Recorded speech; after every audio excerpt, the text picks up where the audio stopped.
मैं JP Chadha, Pathan NGO का chairperson, Delhi में।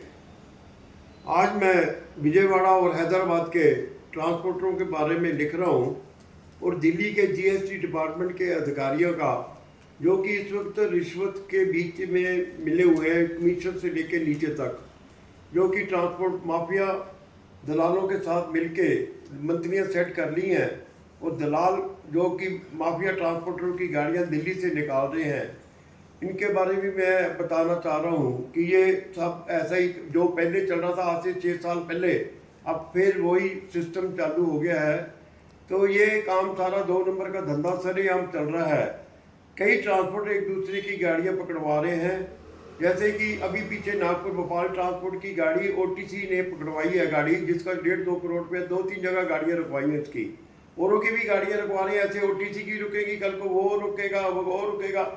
ये एक दूसरे का कनेक्शन चल रहा है, एक दूसरे की गाड़ियाँ पकड़वाने का चक्कर चल रहा है। इससे तो गवर्नमेंट को फायदा ही होगा, नुकसान नहीं होगा। पर ये जो ओटीसी है, ये तो इम्पोर्टेड सिगरेट जो कि टोटली माल 2 नंबर में जा रहा है, इसका सारा काम 2 नंबर है। इसका पान मसाला तंबाकू गुटखा सारा बुक रहा है। जो इम्पोर्टेड सिगरेट जो कि बैन है इंडिया में, वो सारी माल लिए लेके जा रहा है ओटीसी। तनवीर नाम का व्यक्ति है, बहुत शातिर दिमाग का व्यक्ति है। एक ओटीसी ट्रांसपोर्ट है, एआरसी ट्रांसपोर्ट है, एक कौन सी है विजेता विजेता ट्रांसपोर्ट है, एक खुशी ट्रांसपोर्ट है, एक नागपुर भोपाल हो गई है, एक 2-3 ट्रांसपोर्ट है और जो इस वक्त दिमाग में नहीं आ रही है, जिनका बहुत मोटा काम है। रोज की 25-25, 30-30 गाड़ियां निकाल के लेके जा रहे हैं दिल्ली से। उनको कोई भी नहीं छूता है। इतनी माफिया ट्रांसपोर्टरों ने इतना पैसा देते हैं, बांटते हैं कि ना ही हैदराबाद के जीएसटी डिपार्टमेंट के अधिकारी कुछ कहते हैं, ना ही विजयवाड़ा के, ना ही दिल्ली के तो बिका हुआ, सारा काम बिका हुआ है। जो भी हमारे जीएसटी के कमिश्नर हैं, नीचे से लेके ऊपर तक सब बिके हैं। जैसे पहले मैं अब फिर कहना चाहता हूँ, विजिलेंस डिपार्टमेंट को मैं इनके नाम, जो भी जीएसटी डिपार्टमेंट के अधिकारी जिन जिन से ये पैसा ले रहे हैं, उनको उनके बारे में विजिलेंस डिपार्टमेंट को मैं लिख रहा हूँ, लिख भी दिया, ये भी लेटर भेज रहा हूँ।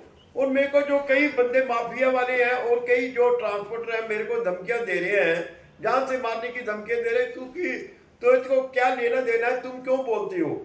मेरा काम है कि जो करोड़ों रुपए की जीएसटी डिपार्टमेंट की जो टैक्स की चोरी है, इन ट्रांसपोर्टरों द्वारा होती है। ये क्या करते हैं कि इन ट्रांसपोर्टरों ने यहाँ पे मुलाजिम रखे हैं, मैनुअल भी और कंप्यूटराइज।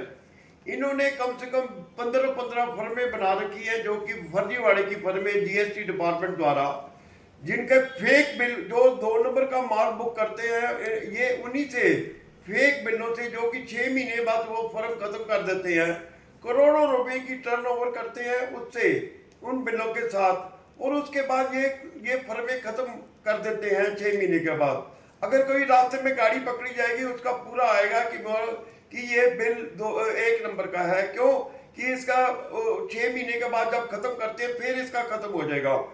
ये हमारी जीएसटी डिपार्टमेंट के अधिकारी को सब मालूम होने के बावजूद ये नहीं कुछ करते हैं। ये जो जितनी भी मैंने ट्रांसपोर्टरों के नाम लिखे हैं, हैदराबाद और विजयवाड़ा, ये सिर्फ ये काम 2 नंबर का करते हैं। और भी कई ट्रांसपोर्टर जो 2 नंबर का काम इसी तरीके से करते हैं, जो कि हिंदुस्तान का टैक्स चोरी का, खरबों रुपए का रोज का टैक्स चोरी हो रहा है। ये कम से कम 150 गाड़ी हैदराबाद और यहाँ पे निकल रही जाती है।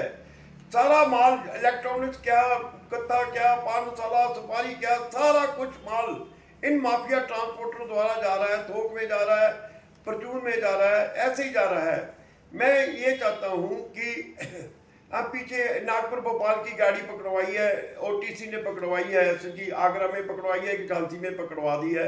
इनकी भी गाड़ियाँ पकड़ी हुई हैं, रास्ते में रुकी हुई हैं। ये सारा माल बॉम्बे हाईवे से थ्रू होके निकलती हैं और फिर जाके एमपी में जाके मिल जाती हैं। एमपी में तो सख्ती होती नहीं है, ना यूपी वाले हाथ लगाते, ना राजस्थान जीएसटी डिपार्टमेंट, ना हरियाणा के सारे बिके हुए हैं। जो फरीदाबाद और गुड़गांव सारा बिका हुआ जीएसटी डिपार्टमेंट। उसके बाद यूपी के सारे बिके हुए, चाहे आगरा हो चाहे मथुरा कोई हो, सारे बिके हुए हैं। इनको पैसा चाहिए, पैसे के सिवाय कुछ नहीं चाहिए। जैसे जोगी जी ये कह रहे, मैं ये कहता हूँ कि ये इनके ऊपर बुलडोजर कब चलेगा इन जीएसटी डिपार्टमेंट के अधिकारियों। तो ये मोदी जी आप क्या कर रहे हैं कि आपका जो जीएसटी डिपार्टमेंट ही आपका जब रिश्वतखोरी में लिप्त हो जाएगा तो ये टैक्स की चोरी कैसे बचाव करोगे? आपने तो इनको रक्षा करने के लिए बैठा रखा है पर ये तो आप ही खुद चोरी करके अपने नोट भर रहे हैं, अपनी जेबें भर रहे हैं, इनके बैंक बैलेंस देखो, इनका ये देखो, सारा कुछ।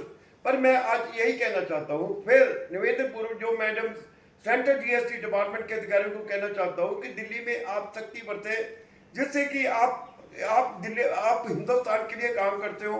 तो आपके जो जीएसटी डिपार्टमेंट के अधिकारी बैठे हुए हैं, कुर्सियां तोड़ रहे हैं, ये क्यों तोड़ रहे हैं? क्यों बाहर क्यों नहीं निकलते हैं? क्यों नहीं पकड़ते हैं इनको? जो जो दलालों को क्यों नहीं पकड़ते? जो जो जो बंदे 2 नंबर का काम करने वाले, जो जीएसटी में डिपार्टमेंट के अधिकारी जो गाड़ी पकड़ने के बाद माल छोड़ देते हैं, रिश्वत लेके छोड़ देते हैं, तो ये बताओ कैसे चलेगा? बस इतना ही कहना चाहता हूँ मोदी जी को, सीतारमन जी को, जीएसटी स्टेट जीएसटी को, सेंट्रल जीएसटी डिपार्टमेंट के हैदराबाद के कमिश्नर साहब को भी कहना चाहता हूँ, और उसके बाद विजयवाड़ा के सीएम को भी कहना चाहता हूँ, सभी के दिल्ली के सीएम को कहना चाहता हूँ कि इनके ऊपर सख्ती बरते। जय हिंद, सत श्री अकाल।